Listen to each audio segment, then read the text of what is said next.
Let's have a talk, let's have a chat, talking about a little this and that.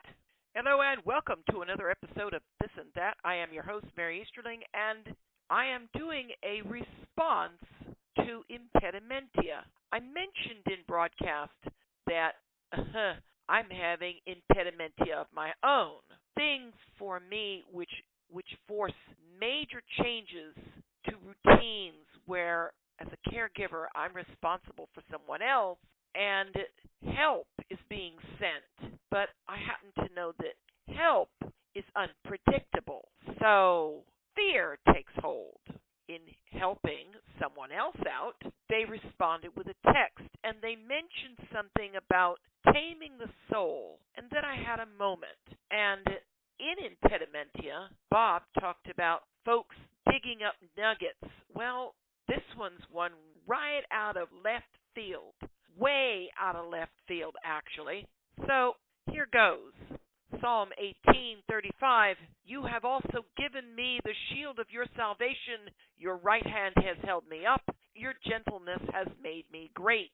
Gentleness in the Hebrew comes out as humility. Now, as I said, in a response to an issue I was facing rather poorly, that had to do with taming the soul, a rather odd thought, but the soul in my case would mean the emotions. Then, in the midst of the evening, I hear this: my gentleness makes you great.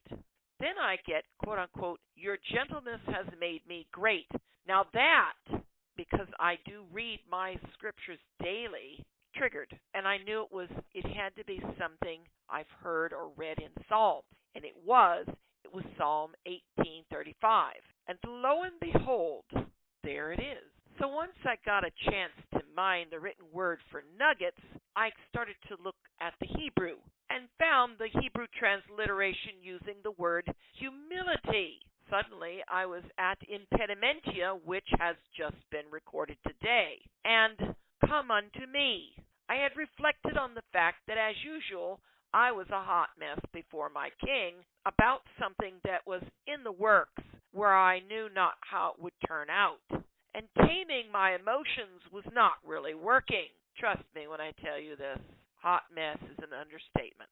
It's been a day. I told the Lord I was sorry for not handling this better and got this reply: you don't tame your soul. I do. You come to me and I do it. Now, that was followed by, my gentleness makes you great.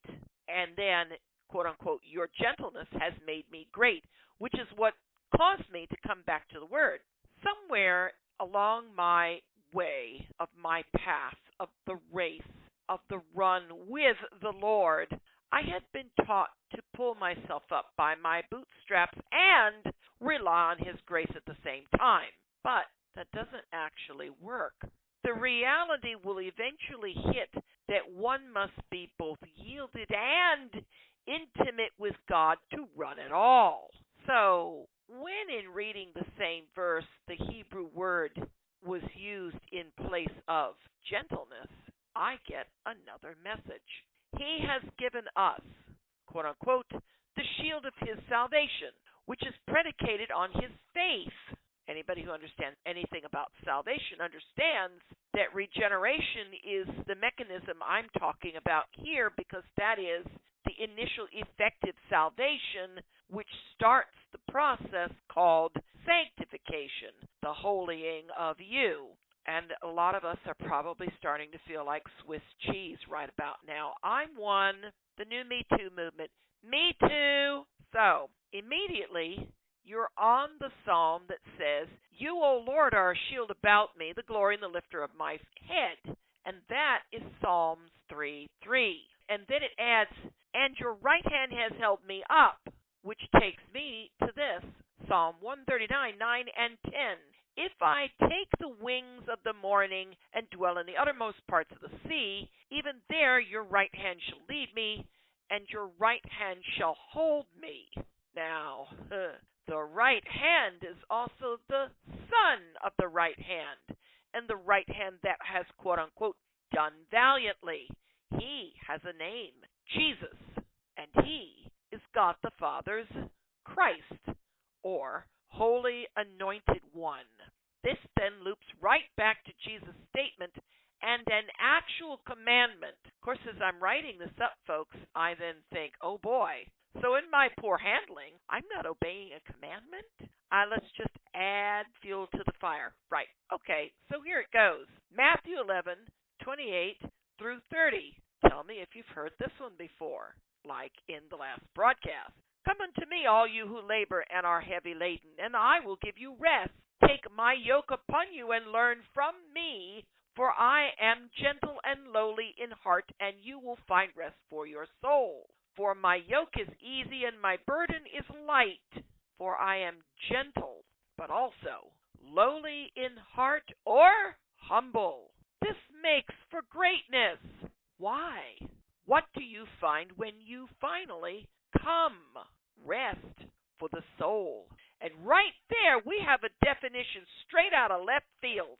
Way out of left field. To tame a soul, you first have to make it come to a resting state. So he does the taming of the soul. All I have to do is keep coming to him. Once the soul is tamed at rest, then you can take up his yoke and burden and actually pay attention to him as he teaches you all about himself. And what do we have here? A means to correct impedimentia. If impedimentia is the baggage train you drag with you in order to keep you all put together, I mean, come on.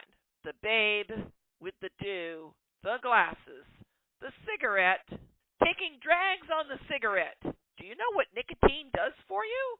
It calms you.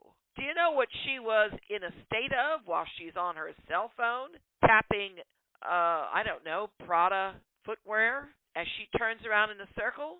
Agitated. Right. Source matters. She's lighting up with something to give her a calming instead of allowing herself to come to the one who's also known as the Comforter. Oh, and that just takes me a further piece. How do you get this rest for your soul? What else did you get when you were saved? Oh, Holy Spirit. So Holy Spirit came in and helped you to tame that wayward soul of yours. Wow. So when you finally decide to cut the rope to your baggage train and leave it behind, you are now Shanks Marinette at speed.